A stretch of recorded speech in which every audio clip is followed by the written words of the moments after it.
Good afternoon, everyone, and welcome to Bunse Dairy Virtual Farm Tour and Chat. I am Brittany with the Discover Dairy program, and we are so excited that you are joining us today to get to meet Farmer Amy and, of course, your adorable adopted calf, Dot. Today's tour wouldn't be possible without the generous support of the Midwest Dairy Association and the Dairy Excellence Foundation. So, thank you to both of those organizations for making today possible.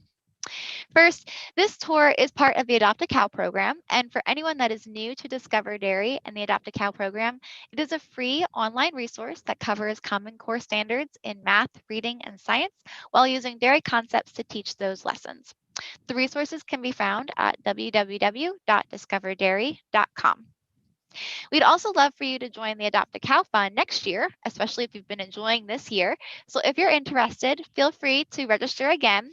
Registration will open on August 1 at discoverdairy.com/adopt. And we'll go ahead and throw it in the chat feature there for you so you have that link. Again, it's discoverdairy.com/adopt.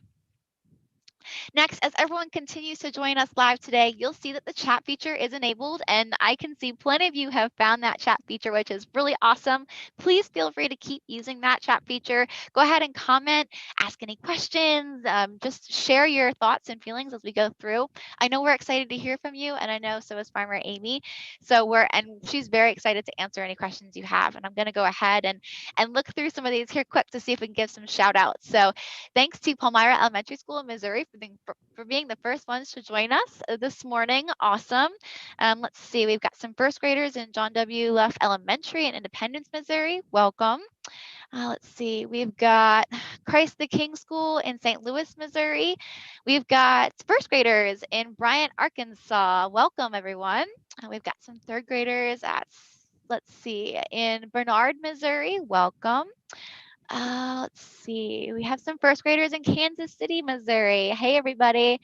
Ooh, some seventh graders, a seventh grade science class from Campbell, Missouri. Hey, everybody. Thanks for joining us. We'll have some good stuff for you. Let's see. And one more here. How about some fifth graders from Independence, Missouri?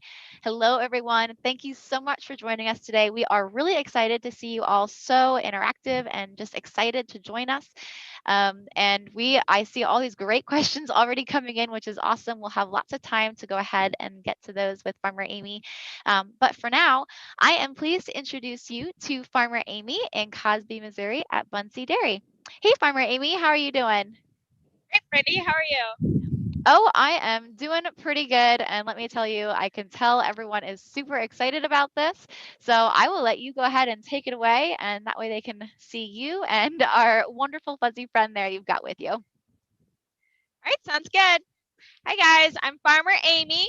I'm here with Dot today. We are super excited to have you joining us. We haven't been able to have a tour in a while, so this is a lot of fun, and we're just really excited to get started. So I wanted to start off this whole thing by talking a little bit about the history of our farm and my family. So our farm is about 135 years old. My great-great-grandpa started it when he came over from Germany. And when it started, it, like a lot of farms at that time, was just kind of a hodgepodge of different livestock animals. And as we've gone through the years, it's become more specialized. So today, we're milking about 50 dairy cows, which means that we have about 100 cows total on farm, from our littlest babies to our oldest cow. We do not have any other livestock, but we have a horde of cats and a dog. And so, yeah, that's where we're at today. I work with my dad and my brother here on the dairy. So, like I said, my name is Amy. I've been home from college for 4 years, and my main job here is to take care of the cows and milk them. And my dad is the same. He takes care of the cows, milks them, day-to-day activities with the actual milk cows. My brother's job is to raise all the crops that our cows eat. So he's in the fields getting our crops grown, getting them harvested, getting hay done, and we help him out when he needs it. And then he makes sure that our nutrition is right for the cows, and he feeds the milking herd. We also have my mom, who is a high school teacher, and my sister-in-law, who's a stay-at-home mom. They both have to help us out quite often. My sister-in-law, Rachel, has her hands full with 2 little boys and a girl, and they love to help out on the farm. So it's a lot of fun bringing up the next generation out here and teaching them all the things that I learned when I was their age. We also have my fiance, Ben. He's a crop farmer. And then I have another brother. He and his wife and their 2 sons are missionaries in Haiti, and they have the farming bug too. They were farmers before they decided to join the mission work, and they love to talk about farming down there and love to help out when they come back home. So it's a passion for all of us. Wow. So I think, yeah, dairy go farming ahead. is really a family affair with you guys, and it's Yes. more of a lifestyle, I guess you could say, than just a job for you all. But that's awesome. Yeah, very much. It's 24/7. So I think that's all I have about us. We'll get to Dot now. This is Dot. She is about 7 months old now, and she weighs 540 pounds. So she's about a third of her full body weight. So when she's full grown, she's going to be about 1,500 pounds. And she is just under 4 feet. So she is getting to be a big girl, and she's friendly. As you can see, she really does not mind standing here being petted. Not all cows feel that way, so we're very fortunate, right? She lives in this pen with her herd mates right now. She has free choice hay, you can see over here in the bale ring, so she can eat as much of that as she wants every day. And she also has a watering system over here in front of me, and that's where they get their water out of. It continually fills for them. And she's eating about 3 pounds of corn and 2.5 pounds of a pellet that has the rest of her nutrition in it every single day. So I think my cameraman here can get you a view of that. That's about how much feed she's eating every day and kind of what it looks like. Did we forget anything about you, Dot? Let's see. Do you want to? What's all in that feed again, as a reminder? It's ground up corn and a pellet. So the pellet has a protein like soybean meal, and then it has all the minerals and vitamins that would be missing from her hay and her corn. Perfect. Gosh, I can't believe she's 7 months old already. Almost 550 pounds. I don't know where the time went. I feel like we just started this with Dot when she was born, and now she is just getting so big. She's over half your height, and she is just, my goodness, she is really growing. We have a lot of very excited folks who are joining us today and absolutely love Dot. You've answered some of their questions already. They were asking kind of, how much does she weigh? How old is she? That sort of thing. They were asking, how much water does she drink, and does she drink anything else other than water? She does not drink anything else than water. Let me do some math in my head here. So our full-grown cows drink about 35 gallons of water a day, and our little calves that have just been weaned off of milk will drink about a gallon if it's hot. So I'm gonna take kind of a wild guess here, about maybe 5 gallons a day if it's pretty hot out. Wow, that's a lot of water. I can barely get myself to drink like a half a gallon of water, and I know you're supposed to. And she drinks 5 gallons of water. She's a thirsty girl, but she's, I guess, a lot bigger than us, so it makes sense. Looks like she's getting some love from her herd mates there, and you too. We've got a couple other questions. How tall did you say Dot was again? She's just under 4 feet. Just under 4 feet. Awesome. And I know in the beginning you were talking about your farm and everything, and obviously you have all of your family involved. How big is your farm, and how many cows do you have on your farm total, from calf to milking cows? Right. So we have about 420 acres total. Some of that includes pasture ground, but a lot of that is crop ground. So that's used to grow the feed that our cows are eating. And we are milking about 50 cows now. So including all of our calves and the cows that are on vacation from milking, there's probably about 100 on the farm. That's a lot of animals to take care of. No wonder you have a whole family there. That's awesome. Let's see. I'm just looking through the questions here. Oh, and how far is your farm from Kansas City, Missouri? We're about an hour from Kansas City. There you go. So I'm not sure who had asked that, but I'm going to guess it's somebody from Kansas City. So you're only about an hour away from Dot and Farmer Amy, which is nice and close. So you had a very close friend that you got to watch after all of this year. So we're kind of seeing some questions coming in here, and some of them are about different parts of the farm, and I know we'll be answering some of them as we go through. Um, so and if you want to just go ahead and answer this question yet, and then will go on to the tour. And we kind of already talked about it, but if you just wanted to address it specifically, Yeah, does it take teamwork on the farm to make the farm run? absolutely. It really takes a whole community to keep the farm running. I know I mentioned that there's three of us who are the main workers on this farm. And then, of course, our extended family, my fiance, they definitely pitch in and help when we need it. But we also have people like our vet, our nutritionist, our breeding specialist that help out. Spunky, come on now. So yeah, it takes a ton of people to make a dairy farm work smoothly and to make sure that the cows are just getting the absolute best care. Awesome. And it looks like they are definitely getting the best care. They are friendly. They are bestie a little bit. And I know someone asked, is Dot healthy? I mean, she looks awfully calm and very healthy to me. So I'd say absolutely yes, Dot is very healthy right now. We will make sure to come back to Dot at the end to continue taking questions. But we're going to go ahead and get started with our tour. Oh, you know what? I did have one other one. How did you come up with the name Dot? Um, I don't know if I have a good answer for that. It just seems like a good name. That's all right. That's hey, if you just liked it, that works.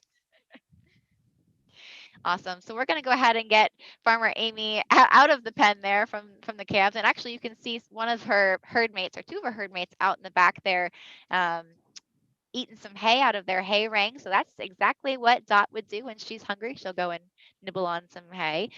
And we've got a lot of great questions coming in. Don't worry, a lot of these will be answered as Farmer Amy does her tour. And it looks like we'll go ahead and get that tour started now. So, Farmer Amy, I'll let you take it away. Sounds good. So you can see over here to my right, this row of white. Those are actually hay bales. We wrap them in plastic. And what that does is it allows us to be able to feed them throughout the year because, you know, the growing season, we're in Missouri, so things don't really grow in winter. And so that helps it to keep. Um, it lets good bacteria kind of ferment the bales, make them even better for the cows, and it keeps bad bacteria from making it spoil and getting moldy and nasty. So I've had a lot of people ask me if those are large marshmallows, but they're hay bales wrapped in plastic. That's awesome. Let's see. You know what? We did actually have another question, if you don't mind answering while we're walking. How many brothers and sisters has Dot had, or is her mother a first-time mother? Let me think back. I believe that Dot has two siblings. I believe they were heifers. All right, so it sounds like she probably has two sisters somewhere out there, which is pretty cool. Let's see. So I believe we're heading to the calf hutches first, correct? Yeah, we'll make a side stop here since my brother Sure. parked it here. Here's our tractor and our planter. He's been out today getting crops in the ground. I think today is the first day. So just a little bit of a view for you of what our planters look like. There's some boxes on the back that hold the seed and put them into the ground. Perfect. And then if in case someone is wondering, what are the like the white tubs that are on the back then? Yeah, so that has kind of a fertilizer that helps the seed get to growing good. Perfect. And you guys grow your crops to be able to feed your animals then. So the cycle just keeps going round and round for your farm. Yes, absolutely. Awesome. Actually, while that tractor was there, someone was wondering if you ever drive the tractor, and or does that kind of always get to be your brother's and your dad's job, or do you get to ever do it? Yeah, I drive the tractor, not as much as they do. I help a lot during hay season. I use it to have groups typically. So works out well because I have to do a lot of adjusting to the tractor seats to fit me, and then they just have to adjust them back to their height. So it works out well that I'm normally in the pickup or the skid loader. That's funny. All right, looks like we made it to the calf hutches, so I'll let you go ahead and talk about them. So this is our first stop. This is where our babies come after they are born. I see that we've got one coming out to say hi. This is our newest member of the herd, one of them. She's about a week old, and she probably weighs about 100 pounds. And she is doing great. She is guzzling her milk, and yep, she's looking for some more right now. So yeah, so this is where our calves start their lives out, and you can see that each one has an individual pen. This is kind of like after babies are born in the hospital, they each have their own bed. So this is kind of the nursery. Everybody gets their own pen, and the reason for that is because when these babies are born, they don't have an immune system, and so obviously they need to build that up over time, but we don't want them to build it up with any sort of illness that they would get from an older calf that, you know, is able to fight things off by herself. And so this just allows her to stay a little bit more sanitary and build up that immunity on her own without any sort of major issues going on that wouldn't affect an older calf that might be passed on. And then it also lets me give specialized care to my calves. So I'm out here twice a day or more checking on these babies. I know what their poop looks like. I know how much they're eating. I know how they normally act. And so I can make sure that if somebody has something extra they need, I know it right away and I can take care of it to make sure that they're successful, because this is really an important part of their life when they're young and a little bit more vulnerable just because they're babies, right? So our calves get fed twice a day. They get milk, and I have these nice little bottle holders here that allow me to feed several calves at once. Very handy. Here, you want to suck on it while we talk? So obviously there's no milk in here right now. It's not feeding time, but they get their milk twice a day until they're about 6 weeks old, at which point I'm going to gradually wean them off of their milk. And at 2 months old, they will not get milk anymore. They also, from the time that they're little, they have feed and water available to them. This feed is a sweet feed. So it's specially formulated for the babies. It's sweet, so they want to try it, eat on it. It's got some more crumbles in it than you might have seen in Dots. And as she's getting weaned, she's going to get transitioned from this feed to grain that looks very much like the mixture Dot eats. It's actually the same thing, just a different amount. And that's just kind of how we get them started on grain early and make sure that if they, you know, make sure they're eating as much as they want to and have a smoother transition to being weaned off of milk. And you can also see that our hutches are bedded with straw. So cows like it to be about 50 degrees. So right now they kind of just have enough to lay in and be nice and comfy. In the winter, when it's really cold out, we would give them a lot more so that they can nestle in and stay nice and cozy. Awesome. They definitely live the life in those hutches. They've got a nice little cozy area, and I know it can get really cold in Missouri, so I'm sure that's nice and warm for them in there. We had a question. They were just asking what this baby calf's name is that we're standing by. So most of our cows don't have specific names, and the reason for that is, like I said, there's about 100 animals on the farm, and so there are a few that are special and they have names, but most of them, see if I can get her to turn here, most of them go by an ear tag number, and this number is in her ear like an earring, and that helps us to keep track of her. It helps us be able to communicate who we're talking about with other members of the farm, or if we have somebody off the farm that has to come do something for us or look at something for us. And it allows us to very easily keep records on our computers so that we know, who came from what cow and all sorts of information about her. So they don't have specific names. She doesn't have a name, but she is number 46 to us. Awesome. And how many calves do you have right now in hutches? So right now I have got to think about this because we've been gaining a couple lately. We have 5 bottle calves right now, and then we have 4 babies that are weaned, and they are just waiting for my pen to open up so that they can move out to the pen. Got winter always has a bit of a backlog, so we've got to get some calves moved around so that that can open up and they can get moved into their big kid housing. Yeah. And actually, so just as a recap, you had said are they in the hutches for about 2 months? Somebody was asking how long they were in the pens for. Yes, about 2 months. Perfect. Do you ever get to help with any of the cowbirds? Is that part of your job, or who gets to do Yeah, that? absolutely. So my dad and I switch up poo checks on cows during the night if we're worried that someone may calve during the night. So then it would just depends on who's around. If I'm milking cows and somebody needs help having a baby, then dad will go take care of that while I keep milking.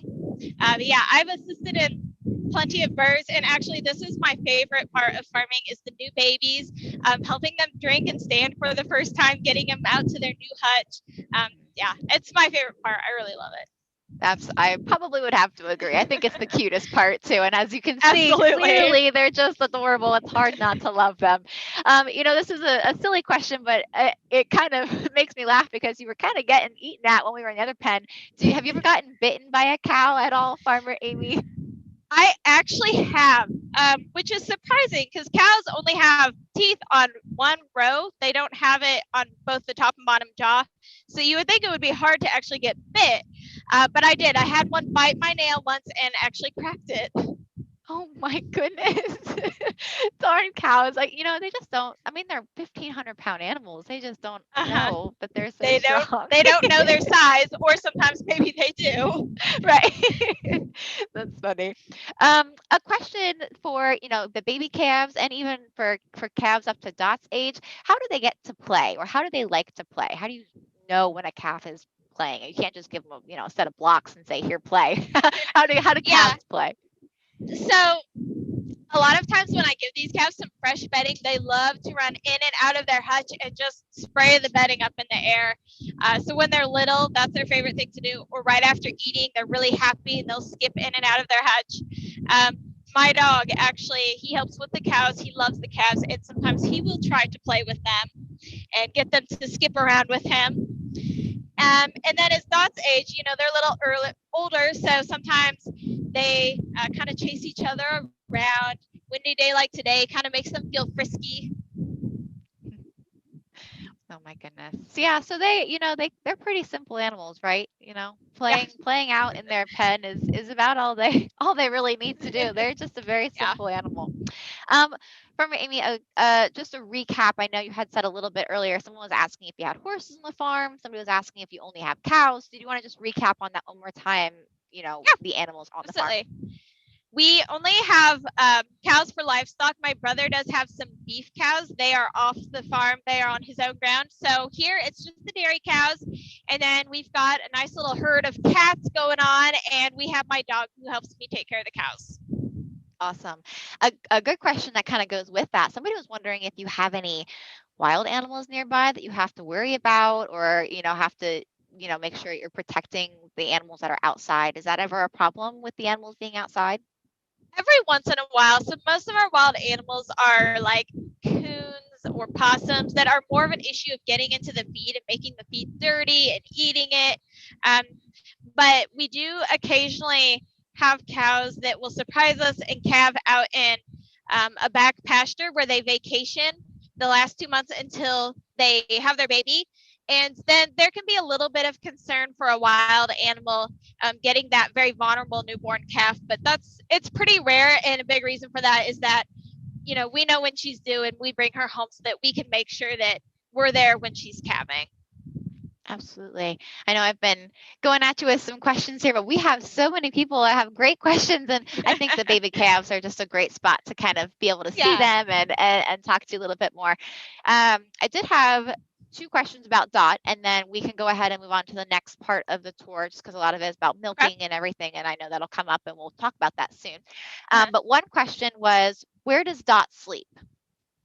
Dot sleeps in that pen that you saw over there. Cows are used to being outside. She's an outside baby, so they just will sleep wherever. Sometimes they like to sleep huddled up together. Sometimes they like to all spread out and have their own space. We can see out here in the pasture some older calves that they're just kind of laying down wherever they want to. So it's the same for Dot, just wherever. Very cool. Oh yeah, they look comfy out there.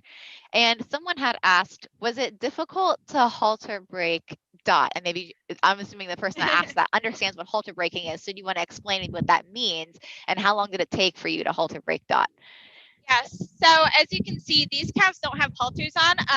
I think our cameraman showed a calf over here who does have a halter. She's in an older style of hutch. Dot actually was in our nice new hutches, so she did not have a halter, and so I had to put a halter on her, and put a lead on her, the rope that I was holding earlier, and just at first you kind of tie them up to something so that when they're pulling and yanking, they're not pulling me around, because at that point she was already fairly big, and I don't I don't weigh a ton. Um, but she halter broke really easy. It was very surprising. She really didn't mind that much. Just would pull around for a little bit, and then she realized she was getting pets, and she was okay with it. That's funny. And for anyone that's watching, halter breaking a cow is a similar reason of why you would halter break a horse, or you would halter or train your dog or anything like that. You train them so they're more comfortable with you. So that way Farmer Amy can handle Dot and control her and be there for her if she's ever sick, get close to her. And same thing with the rest of the animals. It's always good to just kind of have that connection with those animals so that way you can work with them if something ever wrong with them. So thanks, Yeah, Farmer Amy, for working absolutely. so hard with them. It's a little bit like training your dog to a leash. Yes, yep, absolutely. Awesome. Well, thank you. And I think we're good to go ahead and head on to the next place and say goodbye to our adorable little friends there. So I believe we are heading to the milk barn. Is that correct? And we're going to take a pit stop, I think. Yes, we'll take a pit stop first. Awesome. So while we're walking there, like I said, we have great questions. So we'll take a couple of those real quick while we're making our way there. How many breeds of cows do you have on your farm?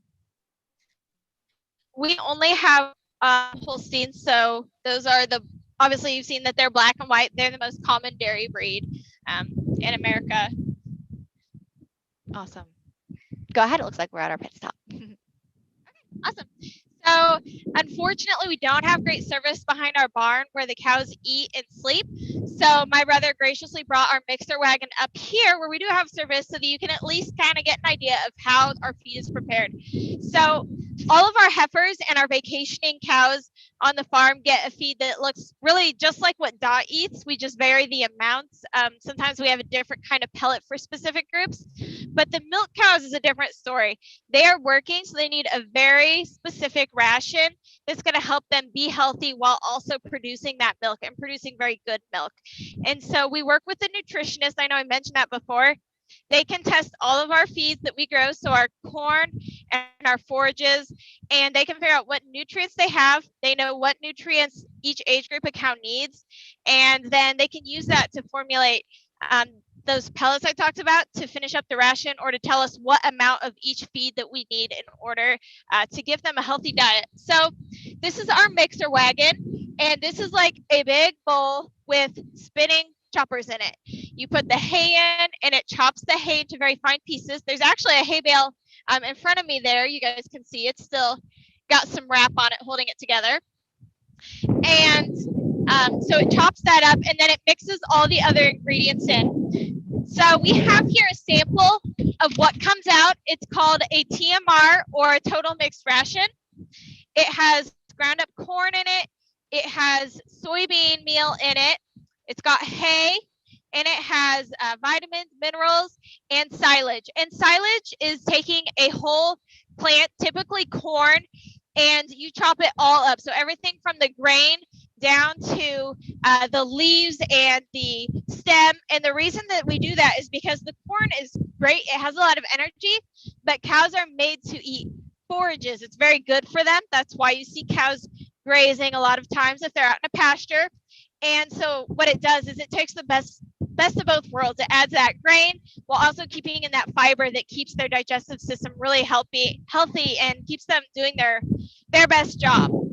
So the reason that we mix it together is because cows are very picky eaters. I don't know if any of our listeners are picky eaters.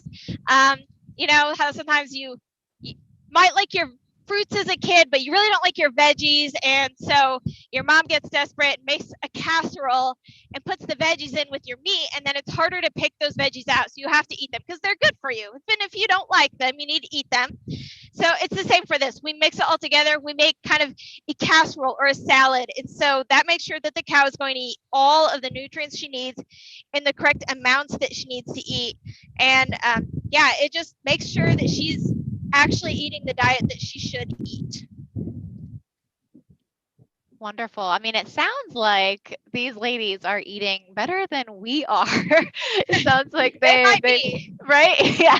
I think they've got the perfect balanced diet, and they sound like they're on the road for like a super fitness cow or something. Like they are eating the luxury life food. So thank you for taking good care of them. And that's a really big machine you're standing next to. It's just that can clearly hold a lot of food, which is just incredible to think about. I think what cows can eat, they eat about 100 pounds of feed a day, which is. Oh, yes. Thank you for reminding me. Our cows are eating about 97 pounds of feed every day, the milking herd.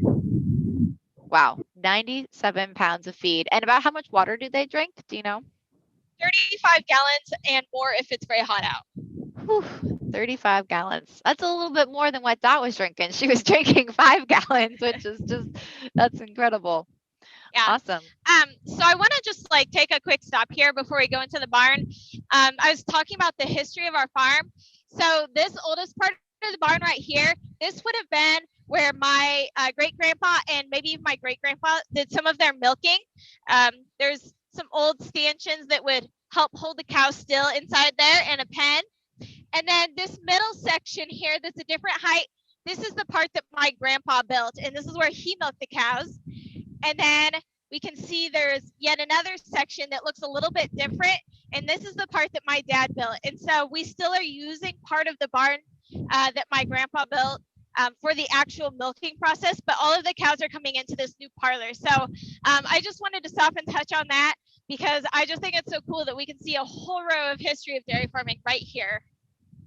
That is very cool. Thank you for sharing that. And actually that goes with a question. How long has your farm been around? About 100 years. I think you said 100 years that we said? 135. 135. Wow, that's incredible. So hopefully we'll get some service in here. We'll start in this part of the barn where the cows are. Okay. So this is our milking parlor. This is a double 4 herringbone is what it's called. And what that means is that I can have 4 cows on each side for a total of 8 cows.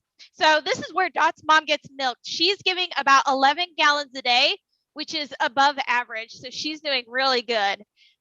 So what Dot's mom is going to do when she's ready to be milked is everyone will be in a pen outside, and she'll come in with her group whenever she's ready.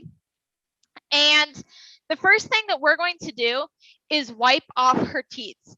And what we're doing is just getting some excess dirt off, and we'll strip some milk out. So what that means is I'm going to hand milk a little bit of milk out. And the reason that I do this, I have 2 reasons. So the first is that tells her body it's time to let the milk out because the milk's already in her udder, but it kind of holds it up inside until she's ready. That way it's not, dripping out or making her uncomfortable. So that just tells her it's time to release my milk.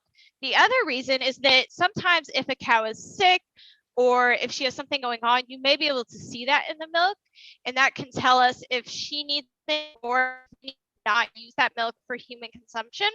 So it's just a check for us. And since it's every day, twice a day, it's a really good indicator that we can very consistently keep track of how they're doing by doing that.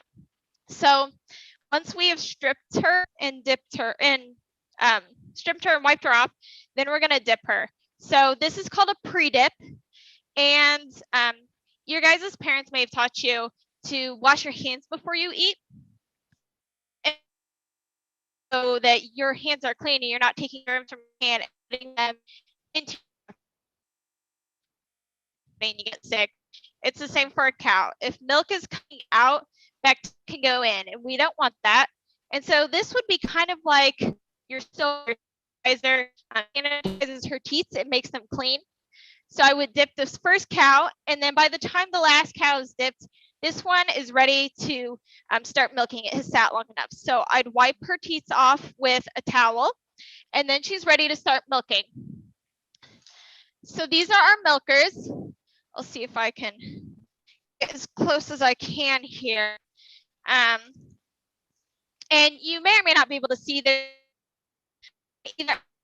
blue in the middle. So this black part runs all the way through the blue casing.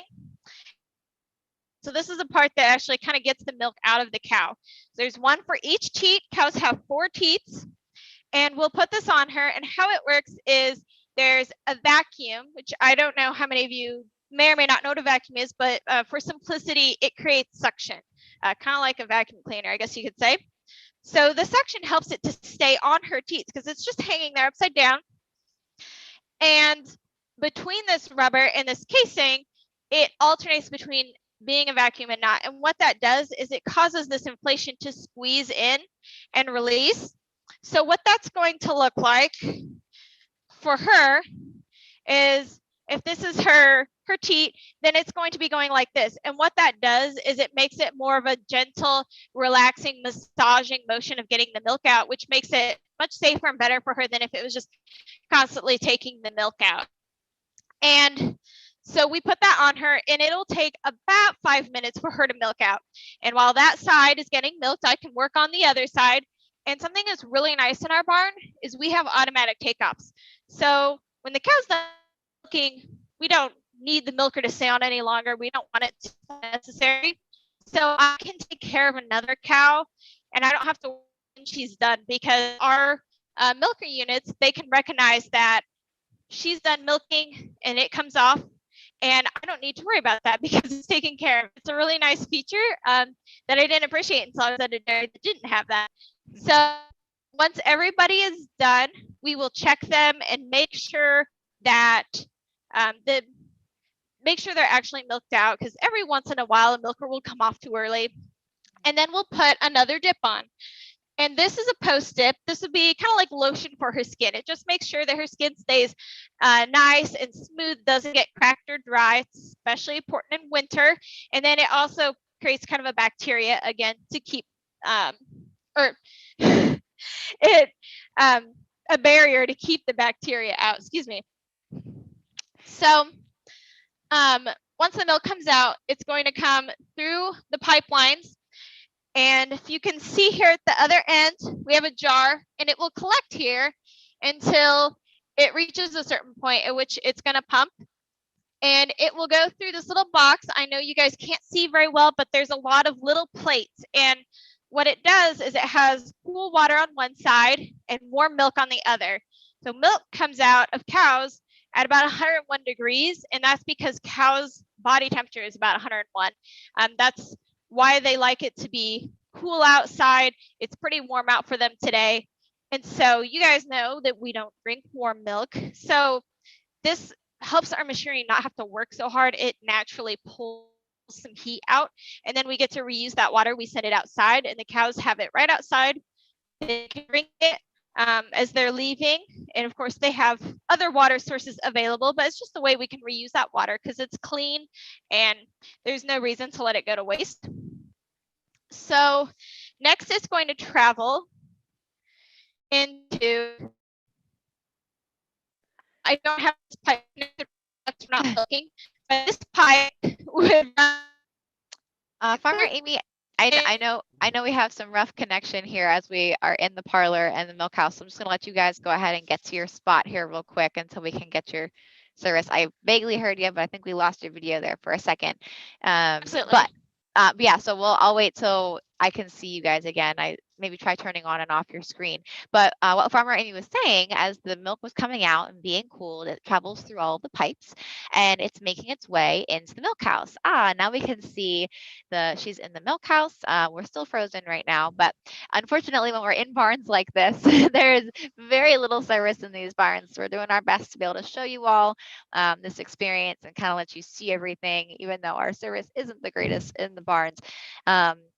Farmer Amy, if you want to go ahead and try talking and see if I can hear you. Go ahead. Okay. Can you hear me now? I can hear you. I think we're still, oh, video is coming back. So I think we are in good shape. So go ahead and talk to us about the milk house. Awesome. Thank you. So as I was saying, the milk all collects in this tank and it finishes cooling in here. So this is refrigerated. It will keep the milk cold at 38 degrees, which is a lot different than the 101 degrees that is when it comes out of the cow. And this tank holds 900 gallons. Did we lose connection here? I can hear you. We just lost the picture. Awesome. Yep. So yeah, this holds 900 gallons and our milk truck comes every other day. They can either come every day, every other day. Right now, every other day suits our needs. And so they will come pick the milk up and take it to the processing plant. So we don't process any milk here on the farm. We let somebody else take care of that. And something I want to note is that every time this tank is emptied and after every single milking for all these pipelines and the milkers, we have to wash them. So we have systems where we put some heavy soap and some acid in and it will run the system for us and wash everything. But that's a very important part of milking is making sure things are clean. Even the milking parlor, we have to make sure that all the poop and the mud gets out after every milking. So sanitation is actually a large part of our milking process for the day. Right now, it's taking us about 2 hours to milk and a half hour to an hour to clean up, depending on some chores we only do once a day. So, wow. Oh, yeah, we finally just got our video back here. We heard you the whole time. So, yeah, sanitation is really important. And, not just because it's COVID right now, but you have to be careful with sanitation, make sure everything is clean all the time for those cows. Yes. So your milk is clean 100% all the time. Yeah. Yeah. No. I'll step back outside here so we have good service again. Wonderful. Yeah. So, kind of going along with that, how many times did you say you milk? Is that twice a day you guys milk your cows? Yes, twice a day. Awesome. And you said, I believe you said that 11 gallons. Is that what you had said that they're producing? So Dot produces 11 gallons. The average is probably closer to 9 to 10. So she's doing above average. She's doing very good. That's great. That is wonderful to hear. Just trying to look through here the questions quick to see if there's anything else about, kind of related to this. So the milk that was in the bottles for the babies, where does that milk come from? Does it come from the cows or where was that milk coming from? Yeah, so that is milk from the cows. We have a very strict level of quality for human consumption. And so we sometimes have milk that maybe doesn't meet our standards for human consumption, but that doesn't make it really bad, unhealthy, unfit for anything type of milk. And so that's the milk that we use for our baby calves. It's milk that they would drink if they were a beef cow, actually living with their mom and drinking the milk from their mom. And another thing to note is that when a cow first has her calf, she has very special milk, and we do collect that milk and specifically make sure that that calf gets that milk because it has that helps the calf get her immune system started. Actually, the cow puts antibodies in there to help the calf. Right. So we do feed the cow's milk. Right, absolutely. And you didn't say the word, but don't say the word. Let's see if anyone remembers from their updates. Do you remember what that first milk is called? We'd love for you, if you can remember from your updates, what that first bit of milk is called. Go ahead and throw it in the chat if you can remember what that is. And we'll see if anyone can remember. So again, that first bit of milk that comes out of the cow as soon as she has a calf, what is it called? It's really important for those calves to has all the great enzymes and good bacteria and things to get her stomach jump started and have a good life. So let's see if anyone can remember what that is called, and go ahead and throw it in the chat. So we'll see if anyone remembers from their first update that they got, oh gosh, back in November, so about Dot. So we'll see if anyone remembers. Let's see, there was another question that I saw that was about, how long do cows produce milk? Is there kind of like a time or lifespan of a cow when it comes to producing milk? What's the average? It can vary. So our cows will start producing when they're about 2 years old. and it starts when they have their first baby. So Dot has a little ways to go before she's at that point. Um, so they start at 2, and it can really vary, but I would say until they're 8 or so, 8 or 9 is good kind of average for how long they will be on the farm for. So let me do my quick math here. That would be about Oh, I think I missed the quick math part. What was the quick math part? about 6 or 7 years of actually producing milk. Perfect. Yep, that sounds about right. And I think we actually had covered it in another chat at one point that it's about 10 years per one cow year, per 10 human years per one cow year. So I think if they're 7 years of producing, that means they're about 9. That's almost a 90-year-old cow. So she's working hard, and she's a great producing mother and just, gets to live the life for 90 years, like 90 human years. So that's incredible.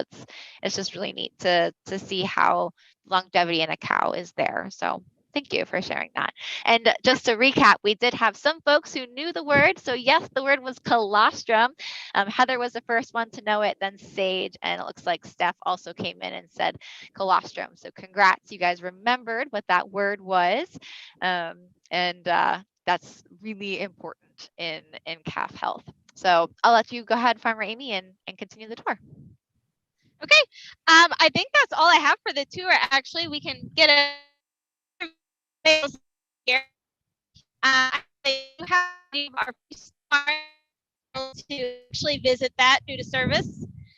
So if you're ready to play that, we can get that going. Sure, absolutely. So we're going to go ahead and mute Farmer Amy and have them head over to Dot. So as she said, clearly we service isn't quite the greatest, but we're doing our best here. But we did want to share with you the Freestall barn yet.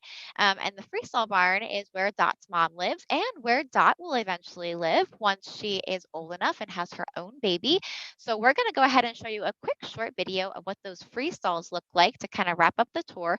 Then we'll come back to Farmer Amy where she will be with Dot, and we'll get to answer all of these other great questions, because believe you, I see these questions, just all these great ones of does Farmer Amy love her job, and anything about, do you have any combines? So don't worry, we'll get to all those questions. We have them here. We're going to go ahead and show you that Freestall video quick, and then we will head back over to Farmer Amy where she will be with Dot, and we'll take all those questions for the Q&A portion. So give me a second here. We'll get you started with that video, and we'll come back to Farmer Amy.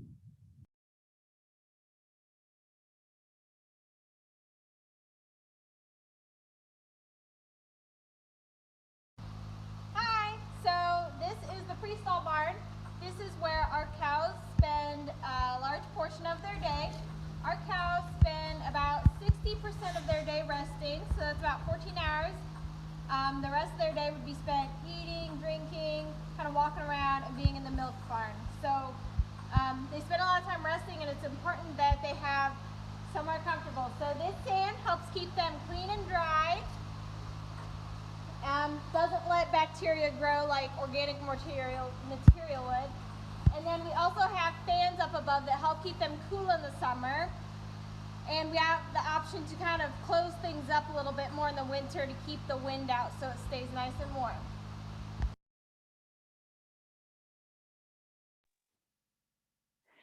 Wonderful. So it looks like Dot's mom, and where Dot will eventually be, gets to kind of live on the beach. It looks like every day, kind of living on that sand and being all cozy with the curtains down when it's cold, and then having the fans run when it's warm. And of course, just like Farmer Amy had talked about earlier, lots of fresh water and feed all the time, and they really get to live the life. So we're going to go ahead and see if we can get Farmer Amy to hop back on here. Hopefully they're back over at Dot. Looks like they are. We just got to get them unmuted. Perfect. Now it looks like, so Amy, go ahead and talk, see if we can hear you. Are we good? Yes, we are. Awesome. So, excuse me. Looks like we're back over at Dot's pen. It looks like, of course, they're way back in the corner, hanging out back there. But this, just as a reminder, this is where Dot is living right now for everyone that's watching. And And it looks like some of them are even hanging out on some of the hay that they pulled out while they're eating. But this is where she eats and sleeps and hangs out with her friends. And we're going to go ahead and go through some of those Q&A questions here. But Farmer Amy, did you have anything else you wanted to add at all to the Freestall chat, or are you good to go into questions? I cannot think of anything, so let's just hop right over to questions. Awesome. All right. So we have seriously a lot of great questions. So thank you everyone for submitting such wonderful questions. So first, where do you get the food for the calves and the cows? Where does it come from? So almost all of our food for the cows is grown on farm. You can actually see if we turn a little bit here, this is one of our fields. We're actually trying something different. This is wheat. We may use it for hay. We may let it mature and sell the grain and use the stalks for bedding, for straw bedding. But everything except for the soybean meal that the milk cows eat and the pellets for everybody else is grown on the farm, so they'd be grown in fields just like this. Perfect. So I believe we touched on this a little bit, so let me just recap. We had talked that cows can produce milk for 5 to 7 years or so. They have to be 2 years to start that. So the question was, how long do cows live? The answer would be, 7 to 9 years or so is the average. Is that correct? Yeah, 9 years. Awesome. Let's see. What do the cows do in winter? Is there, they can't really go outside much. So what's their life like in the wintertime? So in the winter, this year is very mild, and so cows like it to be about 50 degrees. So for a lot of this winter, it was actually kind of ideal for them, kind of just right. But as you saw in the Freestall video, we have curtains to pull down so that the cows are able to stay warm, because it does get below 50 degrees here in winter for sure. And we try to make sure for our open pens that we have some sort of windbreak. These guys have an option to go inside if the weather is bad. And for our calves, we make sure to give them extra bedding. I keep close tabs on the weather and make sure that they have enough bedding to correspond with what the temperatures are like, and they're able to get out of the wind that way. Perfect. It looks like you could use a barn or something to stand in today. I know it's really windy out there at the farm, but it's a beautiful sunny day, so I know the cows are certainly enjoying this wonderful wind. Let's see. So another one that we have, how long does it take for you and your family to feed the cows every day? That's kind of a complicated question to answer. So everybody kind of gets fed at different times of the day. For my bottle calves, right now, I would say it takes me about 15 minutes. So that would be giving them their milk. And obviously, while they're drinking, I can put out their grain for them. And then to feed grain to the other groups, probably about an hour. And then my brother, he probably spends a good 2 hours mixing up feed. I don't remember if it's every day or a little bit less than that right now. And then getting it dumped out for the cows in their bunts. Wonderful. This is a good question. How do you keep track of each cow? Like, how do you know Dot is Dot, and how do you know? And that can kind of go along with, how did you determine the number that Dot got in her ear? So if you want to kind of talk about all of that. Yeah, absolutely. So we just go by a numerical system. So there's actually 3 digits to her number. These calves right now are, let me think for a second, they're in the 700s, I believe, still. So you just see there's a calf over there. Her ear tag says 28, but we know that this age group is actually 728, and that allows us, when we hit 99 on our ear tags, because ear tags come in 1 through 99, then we just start over with the next number up. So like right now our hutch cows are in the 800s. And then, like I said, we have the records on our computers that allow us to see information about each one that corresponds with their ear tag. Right. Absolutely. Going back to the oh my goodness, the milk house again. I know we had lost service a little bit there. So if you just want to recap, someone had asked, what do you do with the milk afterwards? So after it goes through the pipes, it goes into the tank. Where does it go? And I'd be curious, I'm sure we'd be curious to know, what is there a specific brand name that they would be buying that it might be yours potentially or something like that? Yeah, so our milk goes into the tank and it will be held there. Our milk is picked up every other day, so depending on when the milk is being added, it would be sitting in there for that span of time, day to 2 days. And after our milk truck comes, he takes it to the Highland plant in Kansas. So you guys in Kansas City, or I know there's some Avenue City kids on here, if you buy fluid Highland milk, that's the milk that our milk goes to. That's the product that goes to. It's all the fluid milk that's Highland. Very cool. So it sounds like if you start buying some Highland milk, it's very possible you'll be drinking milk from Dot's mom, and in 2 years you'll be drinking, or a year and a half, you'll be drinking Dot's milk. Which, how cool is that? Healthy, wholesome milk from Bunse Dairy coming from yours truly, Dot. So very, very cool. Another great question: how long do cows sleep? Ooh, that is a good question. So let's see. We said that cows rest for about 14 hours of their day. They're not sleeping the whole time. I can't say I've ever sat with a stopwatch and counted how much of that time they were sleeping. So I'll make a guess here. Probably, I don't know, 8 to 10 hours maybe of the day. Yeah, probably. I mean, they're very lazy. It may not even be that much. Right. You know, they don't have to go running every day or anything to use a ton of energy. It's mostly spent making milk and chewing up their feed. Yeah, absolutely. Some curious folks are wondering how much money does it cost to feed cows, and what is it in what is the cost end of raising one cow or anything like that, or for the whole herd? I don't have a specific number for you, but it takes a lot of money to feed a cow. As you can imagine, each cow eating like 90, 95, 97 pounds of feed a day, it really adds up. So growing our own forages and our own corn, that helps with that cost, but it is very expensive. So if your parents ever wonder why does milk cost so much, well, there's a lot of inputs that go into making that milk, and especially if you're trying to go for the highest quality milk and the healthiest cows like we do, it really adds up.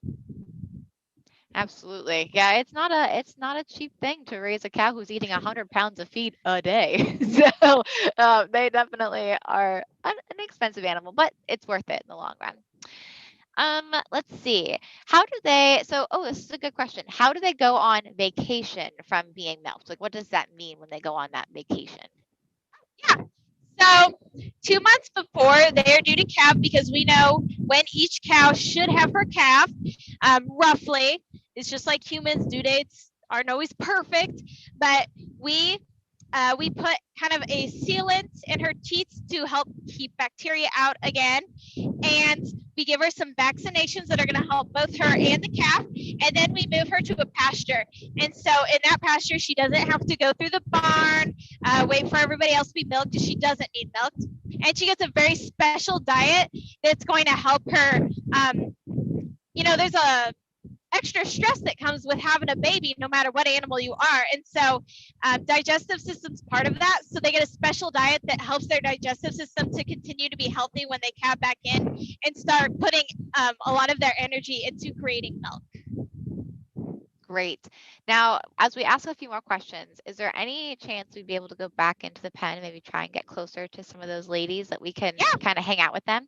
Awesome. I think our viewers would love to get some close-ups, even if it's not necessarily Dot. Hopefully Dot will want to be friendly and hang out too, but maybe we can try and get some close-ups. But some other great questions that have come in. Let's see. Which cow do you think is the most unique out of all of the ones on your farm? Ooh, the most unique. Well, I'm a little bit biased. I have a cow who's named Daphne, and she is unique and special to me because she is my people cow. So not all cows are tame in the sense that of your pets being tame. These guys are pretty calm, used to me being around, but they don't necessarily want attention. Which sounds confusing with them all licking on me. They're feeling extra friendly today. But Daphne loves to just be very calm and let people pet her and give her attention and just be up close to a cow. And so to me, that makes her unique because not all cows have the personality for that. Yeah, that's very, very true. Most cows like to keep to themselves. When you find those personal friendly ones, they tend to be the favorites. Let's see.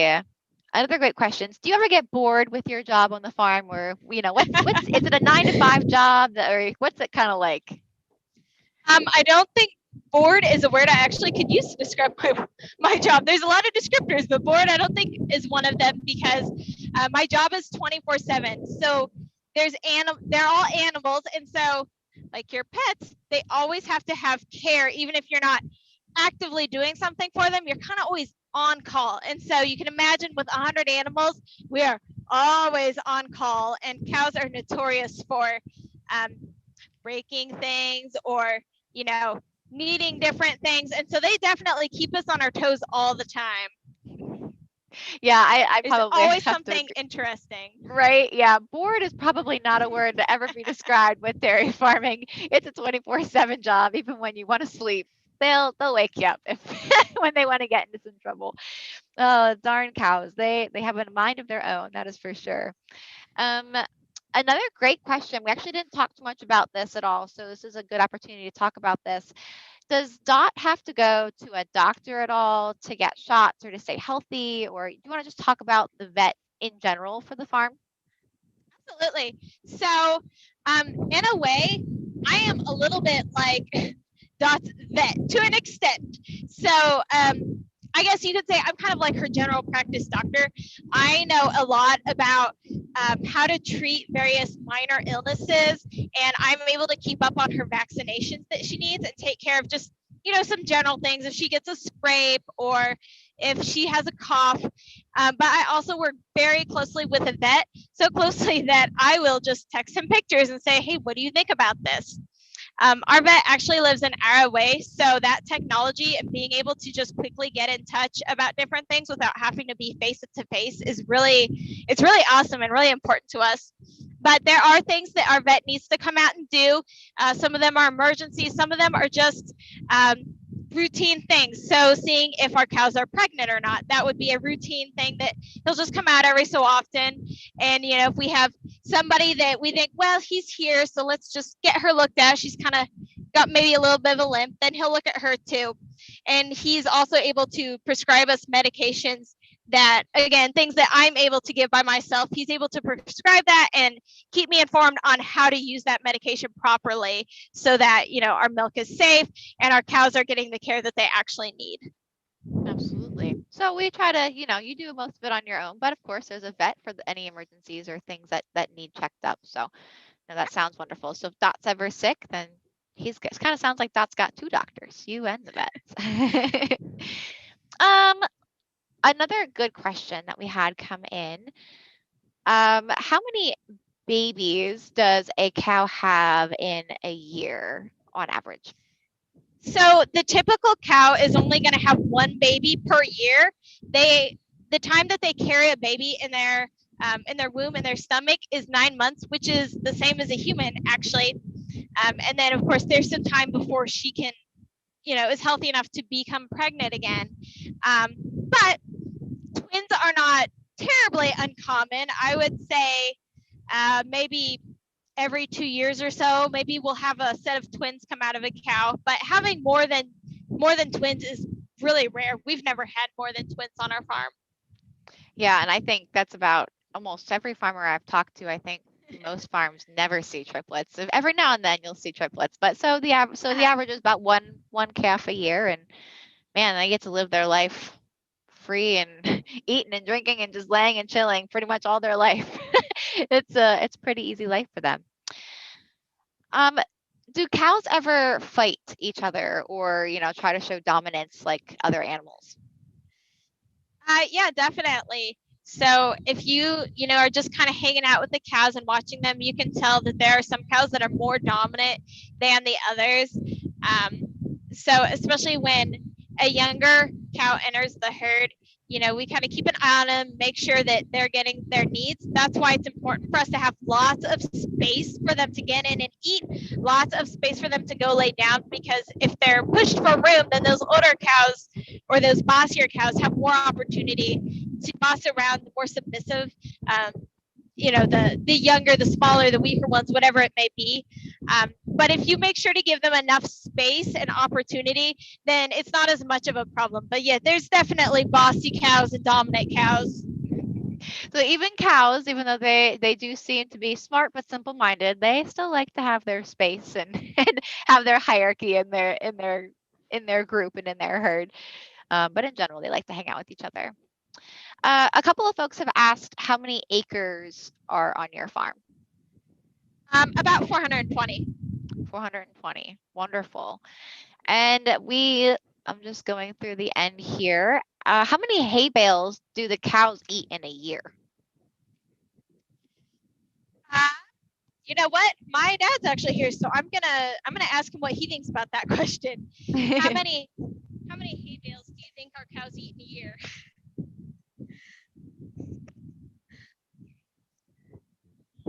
All of them.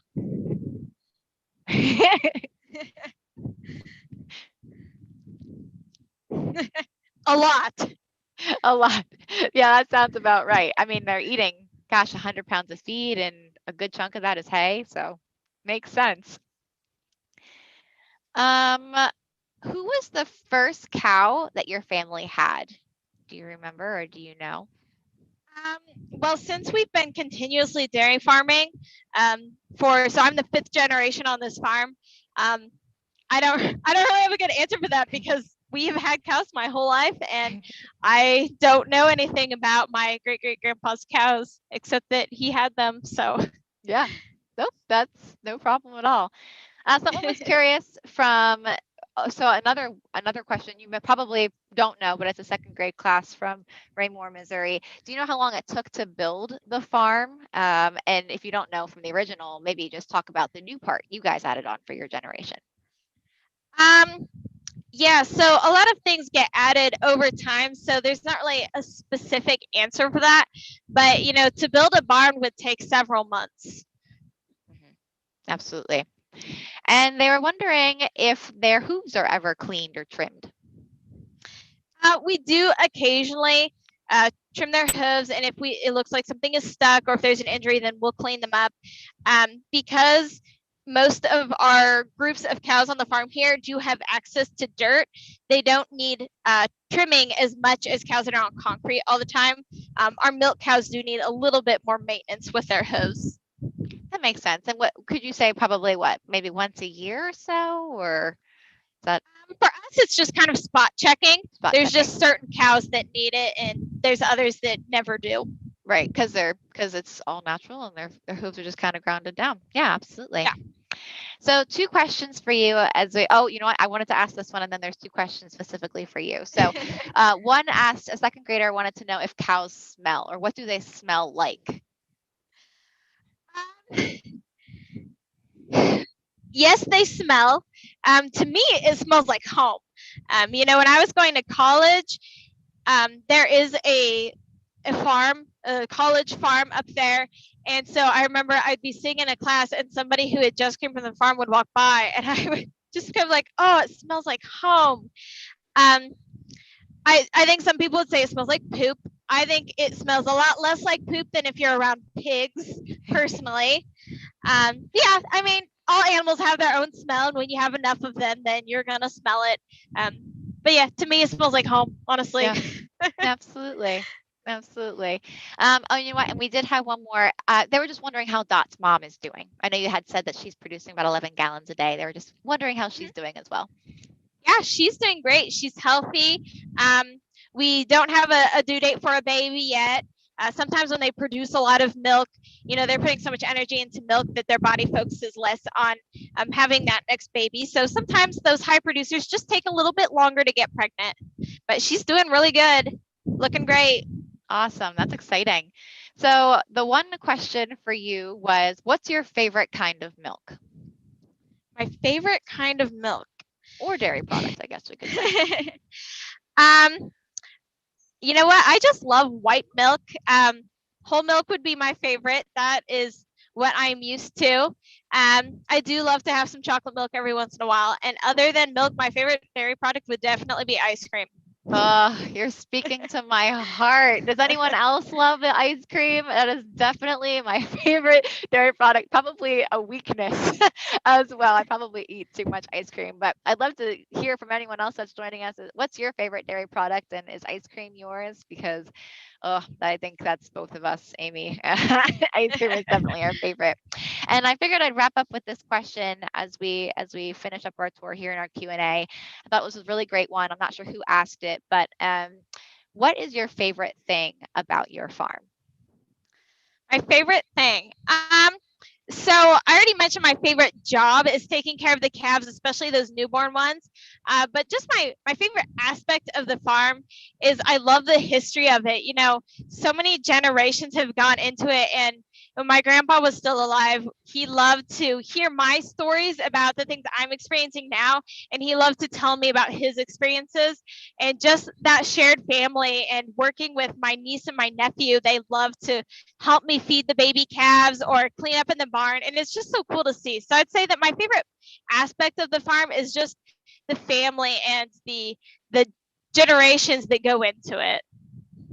Wonderful. I would agree. I think that's a pretty impressive part of your farm. I mean, 130 years, it's a lot to be proud of. So thank you so much for sharing all of this with us. I know everyone has really been enjoying it. And truly, just thank you for being just a very well-rounded and well-managed dairy. You know, you talked about how you recycle water, that it cools the milk, and it also, it feeds your cows. And I'm sure there's many other ways on your farm, either using byproducts in your TMR or just reusing manure on the fields. There's all kinds of ways that you as a dairy farmer is supporting and providing um, vital information and pieces to our economic growth, to our community, and to our environment. So truly thank you to you and to your family and Bunse Dairy for doing just an amazing part in our whole life cycle of taking care of our land, and of course our beautiful Dot, because she has been a wonderful joy to be able to watch this year. And I know we've had some folks telling us that just responding from what we had asked them, they said yes, we love ice cream and cheese. So thanks everyone for joining us today. And Farmer Amy, do you have any last minute words you want to say before we sign off for today? I don't think so, except that, thank you for being a part of this. This is something I love to do, is to tell other people about my job and what I do, because, there's not as many dairy farmers. And so a lot of people don't know what we do. And I just love to tell people about it. So thank you for joining us. Thank you for keeping track of Dot and for all the awesome questions. Wonderful. Thank you, everybody. This will be recorded and posted on our YouTube page, so feel free to come back and look as much as you want. You can come back and check out Dot any time of the day and go ahead and watch the beginning of that video. But for now, this is when we are signing off. Again, thank you. Great questions. And thank you, Farmer Amy, for doing such an awesome job today and sharing your farm. Take care, everybody. Bye.